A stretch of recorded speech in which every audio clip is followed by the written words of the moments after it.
It's 8 o'clock. This is the UK Tonight. Coming up, new developments in the sexual abuse allegations against Mohamed al Fayed. Tonight, we hear from two women who say a doctor helped enable him by conducting intimate medical examinations on young women who worked at Harrods. Knowingly sending us forward to an environment where we were sure to be assaulted, you know, she should be utterly beyond ashamed, and she should be shamed, and she should be struck off. Meanwhile, the Metropolitan Police say they are exploring whether any criminal offences have been committed by other people who helped facilitate the alleged abuse. We'll bring you that interview with Natasha and Catherine in just a moment. Also ahead tonight, we have a special report from Britain's knife crime capital, with two of the country's youngest machete killers due to be sentenced. Plus, I speak to reality TV star Louise Thompson about birth trauma and why she has chosen to speak up about her life with a stoma bag. All that to come, and much more on the UK Tonight.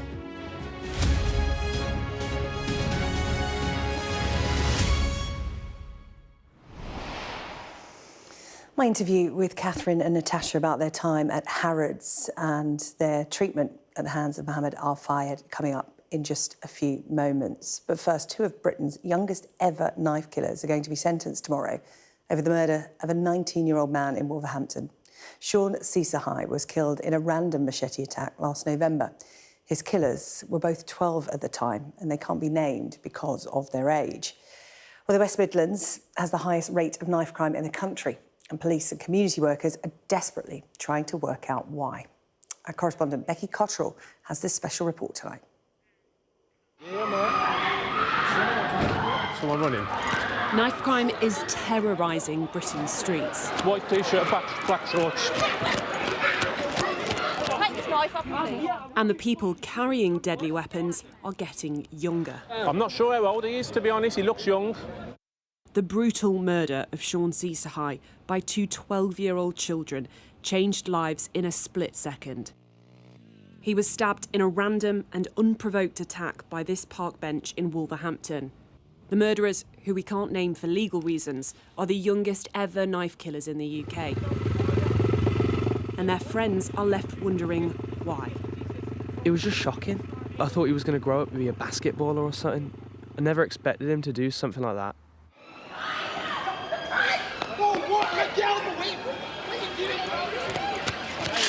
Just stay there. Just stay there. The West Midlands has the highest rate of knife crime in the UK. The reason for that is very simple: gangs.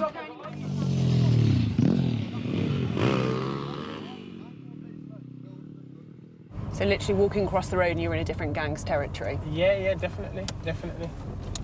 It's simple as that. First, I'm in Wolverhampton. I want to find out why young children are choosing to join gangs, why they carry deadly weapons, and why they're not afraid to use them. They're not really comprehending the concept of taking someone's life. Malachi Nunes has the answers. He mentors troubled youngsters in the area. There's always been an area where there's like gangs or youth violence. Why do you think that is? It's just poverty driven, really. So when you see the area where the young people are from, you'll see, you know, the high-rise, low-rise flats, low income. And that's kind of the drivers behind a lot of these things. Some of the youth are just carrying knives because they want to go rob someone else for something that they don't have. And have you noticed that the kids are getting younger that are carrying knives, or what are the young ones like? 9 years old is the youngest that I've spoke to. The youth of today go in jail. They're not really bothered, because when you look at the jail facilities, a lot of them say, yeah, go to jail. You got PlayStation, you got Xbox, you got TV, and if their home life is in a worse position than being in jail, it's a no-brainer. Especially if you're in a poverty-driven home where you don't get 3 meals a day. Like I've heard young boys that I mentor say, you know what, you get 3 meals a day, at least you get fed. When I'm at home and I'm getting up in the morning, there is no breakfast for me to eat. Malachi wants me to meet someone, a teenager who has been in a gang for years. He now wants to leave that life, but that's easier said than done. How old are we talking that you were when you would have sort of been going out carrying a knife? I'd say about 12, 13, so pretty young.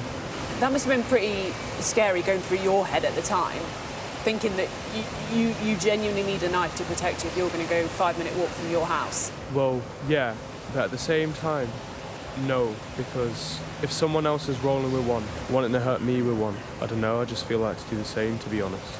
And what kind of knife would it have been? Just any knife, to be honest. Anything that I felt would protect me in that situation. Where would you have got them from? Anywhere. Could get it from the kitchen, could get it from a shop, order it online, anywhere. Was there like a moment for you where you were like, I don't want to do this? Like the particular thing where you were like, I don't want to do this anymore. I don't want to be involved in this. Yeah, there was. Near enough every day. But when you're around those people, you kind of have no choice but to do it. Because you're getting peer pressured into it. So, yeah, I don't see the point in it, to be honest. That's why I've kind of switched up from what I was doing. Went more on the positive path. Done college, finding jobs. I'm out with a specialist task force from West Midlands Police. This area has replaced London as the knife crime capital of the UK. Yeah, guys, you all right? It's the last day of the school term. Someone running? They run towards the danger. White t-shirt, black shorts. The boy is detained. Calm down. The crowd gathers and they're not happy. We just want to talk to them and search it. There's obviously been a problem. But this time, no knife. And they're back on the road. Another call's come in. We've got our officers actively chasing somebody at the moment. A young boy with a weapon. He's 15. And this is what they find on him. From our records, it seems that this individual has been a victim of street robberies in the past. So, although we don't know his motive for carrying the knife today on this occasion, potentially he might have it for his own protection. These are some of the deadly weapons on the streets here. People have handed these in, scared they'll be arrested. But there's plenty more where these came from. So-called zombie knives and machetes, like the one used by children to murder Sean. This is one of his young killers, posing with his machete across his chest. I've come to his home in Anguilla in the Caribbean to meet his younger sister, Shanna. This was Sean's favourite beach. It's where he learned to swim and where his family scattered his ashes. The same day that he passed away, he had called me like in school. I was in school, and he called me like during break time, and he had asked me like how I was and stuff like that. And that was the last day he told me that he loved me. Shanna is 15. She was appalled to hear how young his killers are. It was shocking because like, wow, 12-year-olds, like, it doesn't make sense. It's just really crazy. It's an unforgivable act that kids would have done. Like, you should know like what's right and what's wrong. And I've been saying this from the beginning, that as 12 years old, you should know what's right and what's wrong. Shanna is haunted, knowing the brutal way in which Sean was killed. Especially at night, I just think about it like into detail, and there's times that I would just be in my bed and just cry about it. It's still hard to believe she's lost her big brother. Almost like every day I wake up and think about him, and my mind just goes on him like immediately. And there's days that I'd ask like, how is he? Like, for me, in my like mind, I don't think that he passed away. I'm not sure why, but I just don't feel like he's gone. But I know he is, but just like it doesn't feel like that. Today, back in Wolverhampton, teenagers play just metres away from the murder scene, as if nothing happened. But when I speak to young people here, it's clear the brutal killing has left its mark. Danger is just something they have to live with. Kids mostly carry knives either to call around friends, use it for, like, to protect themselves, and, like, they're mostly around our age, like 12, 13, to, like, the age of 17. And it's not tempting to you guys to... No. No. I would never carry a knife in my life. Like, I don't see why people do that. And you know people that have been threatened with knives? Yeah. Yeah. And I've also heard, like, people have been fighting around my school, and that's why police are near enough there every day now. A guy that we were talking to was saying that sometimes kids are sort of hiding knives in the bushes outside school.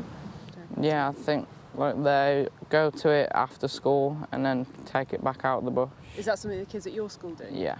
What I do is I just make sure when I exit school, if I'm waiting for a friend, I wait for him, like, in school. Inside and the reception, yeah, and then as soon as they come, I literally just go straight home, or if my mum's picking me up, I just go straight to my mum's car. As I come to the end of my time here, I still want to find out why the two 12-year-old children chose to do what they did. I've met up with one of their friends. He knows both of the killers well. It was just shocking. I thought he was going to grow up and be a basketballer or something. I never expected him to do something like that. The other one was just naughty. He was bad breed. They were just hanging around the wrong people. Wrong place, wrong time. The one boy didn't even carry a knife like that. It was one of the other ones that dragged him into the mix-up, basically. It was just one of them things. He's 14. He tells me he's been targeted by rival gang members and it's made him want to carry a knife. It's a familiar story. People carry knives because there's a fear factor, to protect yourself, because you don't know what's going to happen.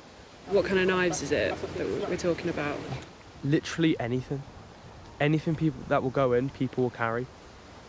Some people do it for the name, some people do it because they have to, some people do it for the money.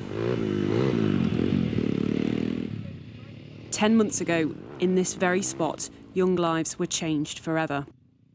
Knife crime isn't going away in Wolverhampton, and neither are the gangs. But the murder has made some people think twice about their future. For a kid now that's 9, 10, 11, 12 years old, what advice would you give to them about trying to stay away from that? I'd just say, take a second look at life. Put the knife down and go find something else to do, man. It's not worth it. You're either going to end up in jail or you're going to end up killed. One of the two. It's just not worth the risk, innit? Now, for the last week, we have heard stories of alleged sexual abuse by Mohamed al Fayed, the former owner of Harrods, and a man described as a monster. Dozens of women have come forward after years, decades even, to speak publicly about the degrading and dehumanising behaviour they were subjected to, and call out many other people within the organisation who they say turned a blind eye or even facilitated al Fayed's abuse. One of those people was, they say, Anne Coxon, a doctor who it's alleged performed intimate medical examinations on staff.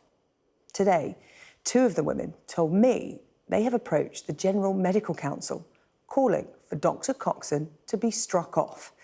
I spoke to Natasha and Catherine, who both worked as PAs at Harrods earlier on today. On the face of it, he came across very charming and generous and a family man. And Tash and I, he had 5 children. So when you're 19 and it's your first job, you've got no real life experience and you're not looking for it, and you wouldn't know how to react if you ended up. It was very hard to navigate. So when he did that, you were on your own in his office. There was no backup. There was no one to sort of go, do I, don't I? Do I, what do I do? What the hell is going on? You were sort of cornered, and it did feel very, very uncomfortable, but there was sort of no escape. It was a really tricky environment from that point of view in the early days, just when it first started to change. But then it really ramped up very quickly from there on in. The peck on the cheek became, the forced. He would grab your face and pull it and force his lips onto your lips. And that became more and more often. Or, you'd arrive and he'd be sitting in his chair and he would summon you over, and so you'd stand with him sitting in the chair, and then he would literally grab you and pull you down. And then his hands would, they would explore. You're sort of almost terror-struck. It's like almost sort of paralysed with fear, but not quite understanding what was going on because it happened so quickly. And then he would laugh and make light of it, as if it was a joke or it wasn't serious. Over the years, I have felt stupid talking about it because you do feel really foolish, but when you're in it, you just don't know. Looking back, do you feel that you and the other women around you were essentially groomed? Absolutely. Absolutely.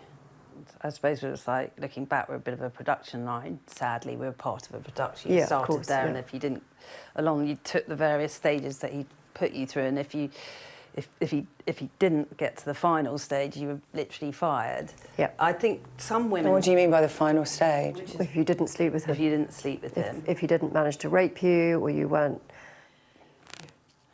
You were fired. And then, in that respect, I do think now, looking back, some women were there and just disappeared, and we didn't, because there was always that easy way out for them, that person's been moved over to Harrods, or...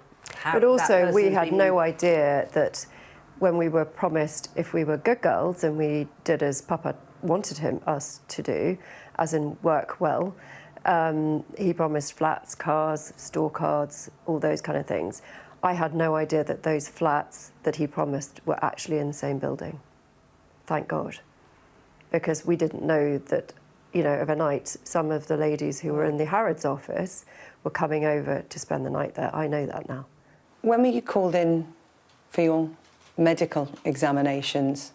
And what were you told about those? Because for a job in retail, that's not a requirement. I mean, our job wasn't. We were sort of assistants to his lead PA. So, yes, you'd question why a white-collar job needed to have a medical. Mine came straight after my interview with Fayed. I was called up by the recruitment agency and was told that I needed to have a medical to secure, I got the job, but I needed to have the medical to absolutely secure it. And did they tell you why that was necessary? I can't remember. I can't remember. You do. You remember that. I blocked the whole thing out. Well, we had the same sort of situation where we'd had a one-to-one interview with Al Fayed, and we'd been offered the job on the basis that we cleared a medical. But in those days, getting a medical through work was supposedly a perk. I don't know why, but it was. But you sort of just went with the flow. You'd just been offered this job, which was an incredible opportunity. As long as you went and had a medical, you'd get your start date. So again, there was nothing suspicious in that whole thing. You just went with the flow. But presumably, when you thought you were going for a medical, it would be a blood pressure check, perhaps a chat through your medical history. Like the doctor always did as a child. He'd listen to your chest, he'd do your blood pressure. Check your ears. Yeah, check. I mean, seriously. And what happened? Well, you know, as we've said, it was a full gynecological medical. But so we were sent to Harley Street, we were sent to Dr. Anne Coxon, and when you went into her private practice in Harley Street, very nice, you didn't ever...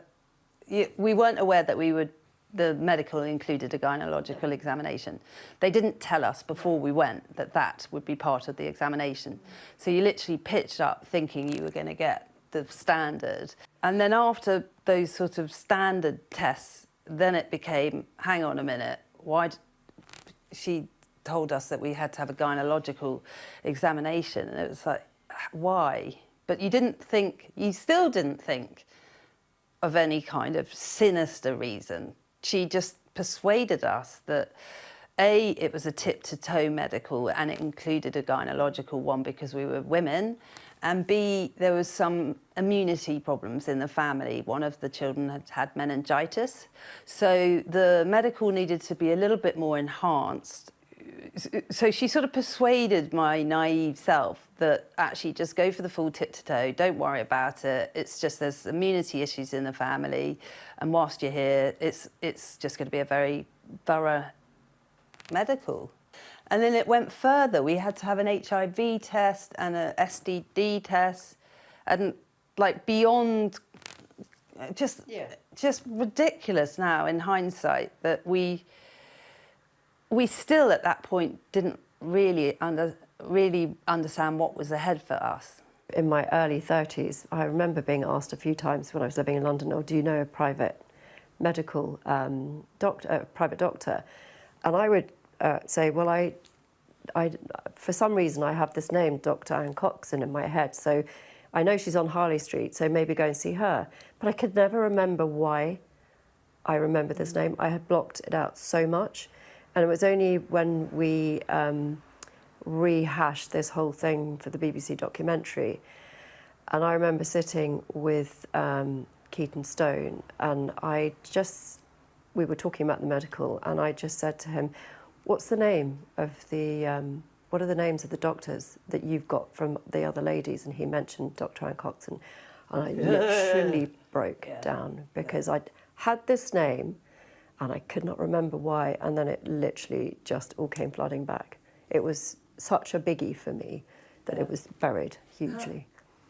How does it make you feel now to know that there was a medical professional involved in this who knew that what they were doing was not for your benefit? She has massive questions to answer.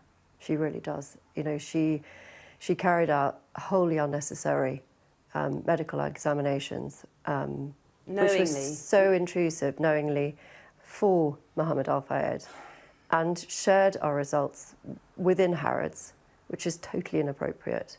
I have actually now reported her to the GMC. And I'm definitely going to be reporting her to the GMC today, because when I think about it, she literally knew when she was giving us those examinations what they were for, why she was doing them, and she knew what was ahead for us. She knew that his intent was to assault us, to rape us, etc., etc. But we didn't realise that. We were literally lambs to the slaughter. She knew exactly what she was doing. She must have done. Yeah, and I hope that the GMC do take this seriously and that they look into allegations made on the BBC documentary and what we're saying today, backed up by many other ladies. And it's just horrifying that she's a female doctor. I mean, a doctor always, you trust them, you think you're safe, but she was female as well, and knowingly sending us forward to an environment where we were sure to be assaulted, you know, she should be utterly beyond ashamed, and she should be shamed, and she should be struck off. Female doctor, just one of those facilitators, as you call them, to the behaviour of Mohamed al Fayed, the alleged behaviour of Mohamed al Fayed.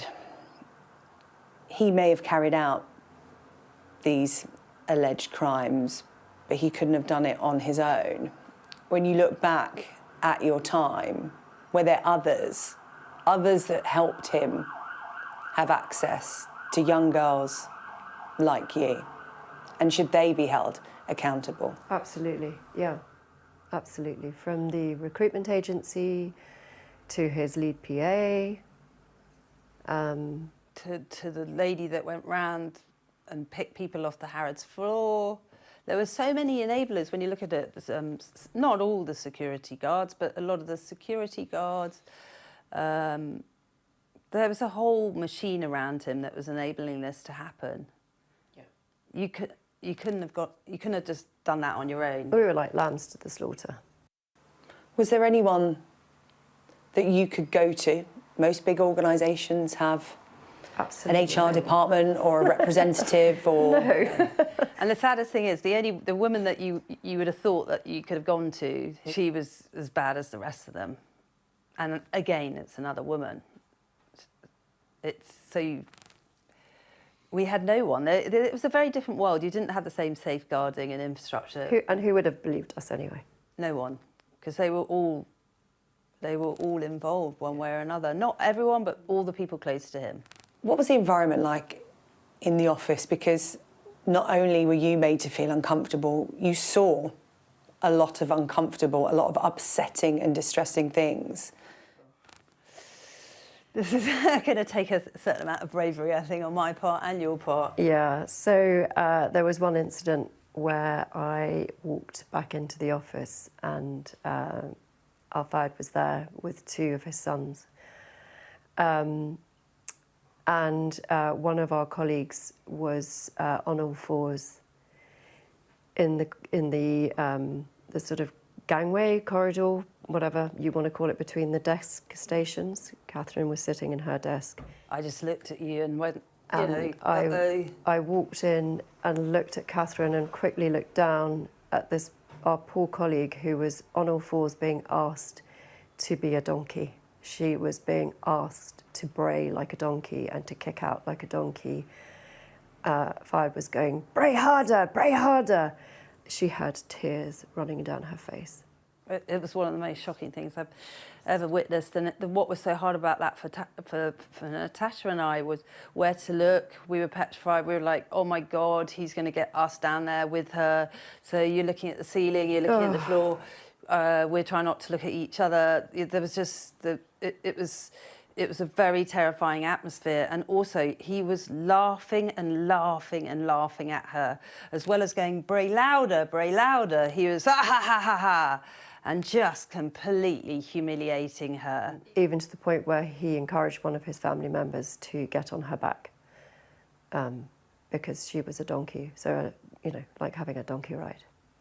How have you felt watching that over years, this public face of Mohamed al Fayed, knowing what you know? I just can't believe, you know, when I eventually got fired because I just wouldn't give in. When I walked out that door all those years ago, I really thought that any of those assaults and so forth were literally around that time.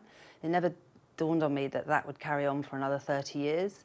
So the most horrendous sort of element is kind of processing that and realising that he's been able to get away with this behaviour time and time again and able to get away with it. And it's the sheer scale The scale and the enormity of it. The way in which he made me feel, I really did believe that he was going to come and get me. And that it didn't silence me so much. It was just, whichever way you looked, you couldn't go anywhere with it. He had everyone in his pockets. He paid everyone. He had so much power and money. You were just this tiny little person that would not be believed or taken seriously. So a combination of that and the threats, you were left with no voice and not a leg to stand on. All of the women are saying this isn't about money. You know, many want to speak just to be able to tell people what he was like. We spoke about this public image that's been out there for so many years. But you actually want something good to come from this. Yeah, we need to change the negative narrative into a positive narrative, don't we, Kath? And I think that's our aim, isn't it? That's our aim with the other girls. You know, we want to put in a safe system of reporting. It's not just HR departments. We need to have a go-to something. Don't know what shape that will take yet. Something independent where women and men, it's not just women who are abused, can go and know that they're held, know that they will be held until that person is held accountable. Because the problem is, even with all the safeguarding in-house, HR obviously works for the company. A lot of people would be very nervous about going up and reporting any kind of assault for fear of blotting their paper and being, you know... Well, particularly when it's an abuse of power and the person is higher up in the organisation and you are... I heard a story similar to what, you know, exactly what you said just the other day. So we still don't have a safe system of reporting. I don't know if we take this to the government. I don't know if we do it independently. Something has got to happen, and it's definitely something that we both and the other women want to happen, and we'll try and make that happen, I think. Since you've come out and told your stories about what has happened to you, have the police been in touch with you? No. Has that surprised you? No. No. Can I ask why? Sadly, again, you know, the police force come with a reputation, don't they? So often we hear on the news that they didn't get there in time, or women weren't supported, or women felt vile and filthy going to report these kind of crimes to the police station, and they weren't taken seriously. So, or as we know, in the case of Al Fayed, a couple of cases were taken and weren't taken seriously. And that's put you off proactively going to the police? I mean, now I guess I wouldn't even think about taking it to the police. I'd hope that this whole expose would actually change things, and again, those who need to be held accountable will be held accountable. Well, a huge thank you to Catherine and Natasha for speaking to us here on the UK Tonight. We have tried to put the allegations they made about Dr. Anne Coxon to the doctor today, but so far, Sky News has not had a response from her. We have also approached the General Medical Council for comment. They gave us this statement. It says the alleged sexual abuse conducted by Mohamed al Fayed against multiple women is horrifying. The allegations relating to medical staff working for Mr al Fayed are deeply concerning. If we identify any potential fitness to practice concerns about individual doctors, we will thoroughly examine all relevant information and take action as appropriate. Meanwhile, today, Michael Ward, Managing Director of Harrods, said, as someone who has worked at Harrods since 2006 and therefore worked for al Fayed until the change of ownership in 2010, I feel it is important to make it clear that I was not aware of his criminality and abuse.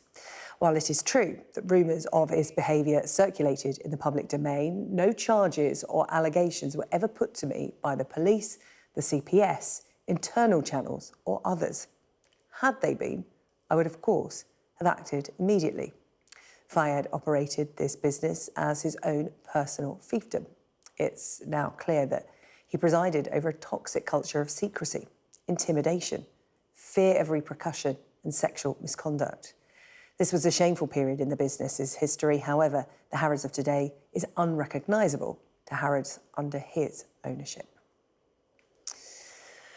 Well, today we have also had an update from the Metropolitan Police. They have called on other survivors of abuse at the hands of Mohamed al Fayed to come forward to them. Let's bring in our crime correspondent, Martin Brunt, who joins me now. So, Martin, bring us more detail of what the Met have said today.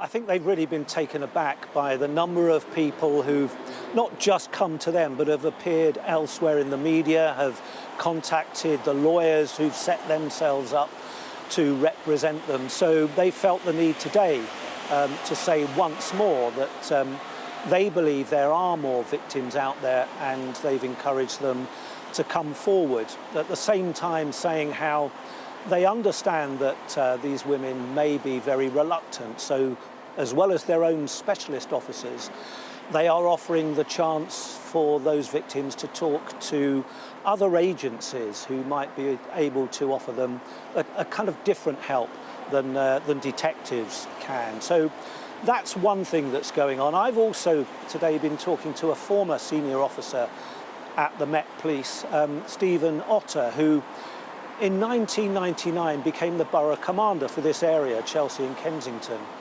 He was aghast when he discovered, he said, that Harrods had sponsored a police car. Now, it wasn't unusual for that sort of thing to happen, but he said when he looked at this little mini metro, he said it looked more Harrods than Met Police. So he took it back to Harrods, and then he said he discovered what was going on. A senior executive of Harrods said, "You can't hand the car back, you're going to wreck our relationship." And then he said he discovered that there was a great deal of largesse being handed out to some of his colleagues by al Fayed, but in his view, it was more than largesse, it was corruption. This is some of what he had to say. It felt like a corrupt relationship, you know, on both sides, our side and their side, and one which we put a stop to. I think most people probably didn't realise, I hope, that actually it was also hiding and creating an opportunity for sexual predatory behaviour. Well, Martin, so much of the focus at the moment on Mohamed al Fayed, but the two women that I spoke to are speaking up for the other women that have come forward so far. More coming out, it seems, all the time. But they were talking about Mohamed al Fayed not being able to carry this out on his own, about facilitators, those who helped him, those who covered up for him. And the women want this to be a focus of investigation by the police and others as well. Yeah, I mean, one of the other things the police said today was that they are looking at the possibility of bringing other charges against other people. You know, to all of those victims, there must be a huge frustration that Mohamed al Fayed is dead. So any thought of investigating him in any great depth with a view to prosecution obviously is not going to happen. But as we heard from the victims you spoke to, we've heard elsewhere, there were other people who either turned a blind eye or in some way aided and abetted, helped Mohamed al Fayed to commit those crimes. Now, those who turned a blind eye probably are quite safe, but those who perhaps were proactive in allowing it to happen and maybe encouraging it even, the police will look at them. And there are, I guess, a number of potential charges, but it seems that this story grows and grows on a daily basis, and I think there is some embarrassment at Scotland Yard. And again, they said in their statement today that over the years 19 women came to them with allegations, 3 of them with rape, a number of others of sex assault, one with an allegation of trafficking of some description. None of those complainants, those victims, alleged victims, got any justice at all. There was no further action taken in any of those cases. So I think there is a feeling at Scotland Yard that if they can find the evidence against others, they will pursue it vigorously. Martin, thank you. And Martin Brunt, following this story from Central London for us tonight. Well, it's an all too familiar tale of abuse, isn't it? High-profile, rich men abusing their power over women and girls. It didn't surprise me today that Catherine and Natasha said they hadn't bothered going to the police. The reaction of those with the power to help in these cases often seems as predictable as those with the power to abuse. Full credit to them for coming forward to tell their stories, because I'm sure many of you watching tonight may have experienced sexual abuse at work and haven't told a soul. Catherine and Natasha want to change this familiar story. For them and dozens of women coming forward, it is not too late to change the narrative to a more positive one that sees men and women listened to and supported, and those that enable and facilitate this behaviour held accountable for the part they played in what we now know was decades of abuse. Still to come on the UK Tonight. I'm going to speak to reality star Louise Thompson about birth trauma and her decision to open up about living with a stoma bag that she says has given her her life back.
Let's just bring you a little bit of breaking news here on the UK tonight. It comes from Kensington Palace, who have said that the Princess of Wales privately attended the English National Ballet's matinee performance of Giselle at Sadler's Wells this afternoon. The Palace saying she enjoyed the performance so much that she wanted to share a personal message on X about the performance. In that post, she says, congratulations and thank you to the English National Ballet and Sadler's Wells for the wonderfully powerful, moving and inspiring performance of Akram Khan's Giselle.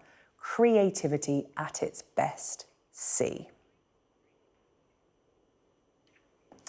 Earlier this year, reality TV star Louise Thompson revealed she has been fitted with a stoma bag. She battled ulcerative colitis for years. It's a condition where the colon becomes inflamed, and it became even more serious after she gave birth 3 years ago. Like an alarming number of women, Louise's experience of childbirth was traumatic. She even wrote a book about it. And so she says she will do whatever she can to ensure that other women don't go through what she did. She joined me in the studio for a chat a little earlier. Well, Louise, I have to start by asking how you are, because what you've been through physically and mentally, you've done very publicly. People know your story. And, you know, so many months on from telling everybody what you endured, how are you? Thank you for asking that. That's really kind. I'm actually doing really quite well. Definitely, I'm the best that I've been in 3 years. And with every month, I'm, you know, taking like giant leaps in terms of my recovery. It is that sort of compound effect. Once you find momentum in the right direction, things can move quite quickly. And I hope that provides a lot of people that might be struggling with some hope to know that you don't have to feel stuck forever. And it might be, you know, slow at the start, but actually once you find like tools that can help you feel better, you're kind of, there is a way out. The CQC, the NHS regulator, in fact, released their report just a few days ago. And one of the headlines from that report that stood out to me and so many people was poor NHS maternity care is in danger of becoming normalised. And as you said, you're 3 years on from your experience, and to hear that just a few days ago, how does that make you feel that women are going through what you went through today? It's shocking, and it's also very upsetting, because when what happened to me, I never could have imagined in a million years that that was happening to other women. It was so horrendous. It left me completely debilitated for a year of my life. I had no relationship with my family, my son. I was unable to work. It tore everything good from me. And to then learn, as I've worked, you know, more closely with the Birth Trauma Association, that this is actually happening to, or has happened to, a lot of other people and is continuing to happen. You know, learning that there are, oh gosh, it breaks my heart. There was a lady who had a severe hemorrhage at a hospital in Essex and wasn't listened to. She knew that there was something going on internally inside her, and then she ended up dying. I think she'd had her 3rd child. It's horrendous, and I do, you know, I will do anything in my power to prevent that from happening. And, you know, I'm no expert, but what I will do is continue to talk about it until people start to take it seriously. You live with the trauma of what happened to you every day. As you mentioned there, women lose their lives over this. But you're left with that legacy. And as you said, it's a day-by-day process. It's something you're never going to get over. How do you use that to keep this at the forefront of those who can make a difference, at the forefront of their minds? Because these reports come out, there are recommendations made, and then there seems to be a deafening silence. We know things move slowly when it comes to legislation and reform, but women are dying while that time is passing. And I suppose the problem is that, you know, women will continue to give birth. It is part of life's natural cycle. It's inevitable that many, many women will give birth across the country every day. So, and the trickle-down effect of not making changes is much greater than people might imagine. People being left unable to work, partners being left as full-time carers, children being brought up in environments that are then not comfortable and safe because one of their parents is incredibly unwell. Like, it's damaging for children too to be in an environment where where both parents are suffering with PTSD because of what they've experienced.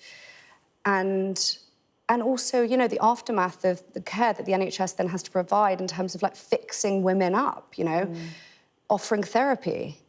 It's a big problem. And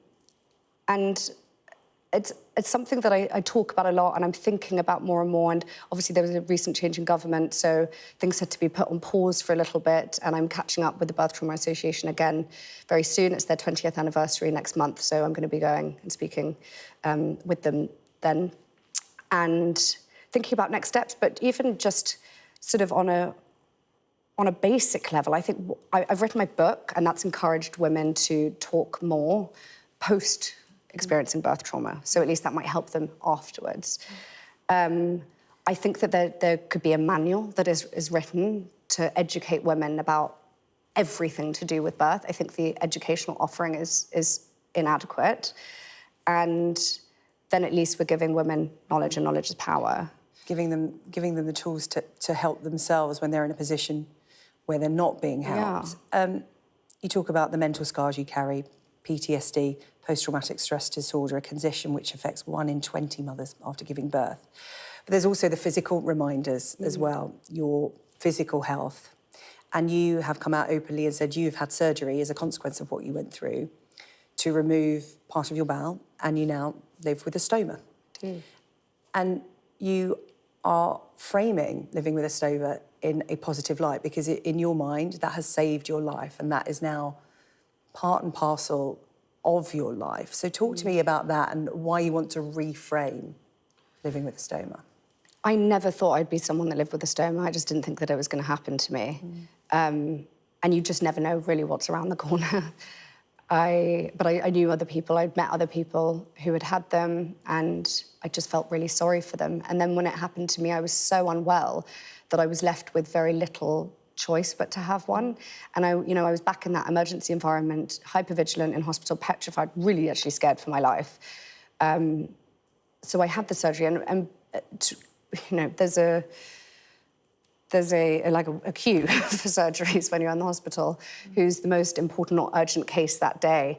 And I wasn't sure whether I was going to be able to have the surgery on the Thursday or the Friday. And by the end of that day, I was begging to have the surgery because I was in so much pain. I was very uncomfortable, and it has been completely life-changing. I mean, in many ways, but I feel a lot better. I feel healthier. I feel well again. People do wax lyrical about the brain-gut connection, but I feel alive and I feel able. My cognitive function and everything is much better, and it's important then for me to break down the taboos around the surgery, because I actually know people who have family members who have had bowel cancer who have chosen not to have the surgery and then have died. Because of the stigma of living with a stoma? Yeah. And I speak to people regularly, and every day I have messages from people, and actually a lot of men who are petrified to have the surgery. You want to normalise having a stoma, frame it in a positive way, and you want to start that young. You want young children to see it as a point of difference, yes, but a positive point of difference, just, part and parcel of everyday life. This is really important to me. I mean, this is something that I'll live with for the rest of my life. I have a young boy, he turns 3 in November, and I love his innocence around my stoma bag. He will say, he uses the word poo, he's very open about all those sorts of things that us grown-ups aren't comfortable with. And so bringing him up in an environment... Where do we lose that? I know. Where do we lose that along the way? But yeah. And... so that's important to me, so that he can go to nursery and then prep school and then secondary school and all the way up to university and feel comfortable to talk to his friends about the fact that his mother has this condition, and you never know, one of his friends might end up with it too. And I love that he would then be part of the group that is taking people away from, the potential bullying. And what's very cool, actually, is the Lego group have just brought out a special character that's part of their Lego friends called Sarah, and she's got a stoma bag. And I think that that's a really nice entry point into having more of these conversations with children. Louise Thompson speaking there. Let's take you live to the White House. Ukrainian President Volodymyr Zelensky is speaking tonight alongside the US Vice President and Democratic presidential nominee Kamala Harris, who is speaking now. Thanks to this coalition and the skill and the bravery of the Ukrainian people, along with your courageous leadership, President Zelensky, Ukraine has stood up to Russia's aggression, and today, Kyiv stands free and strong. President Zelensky, I am clear.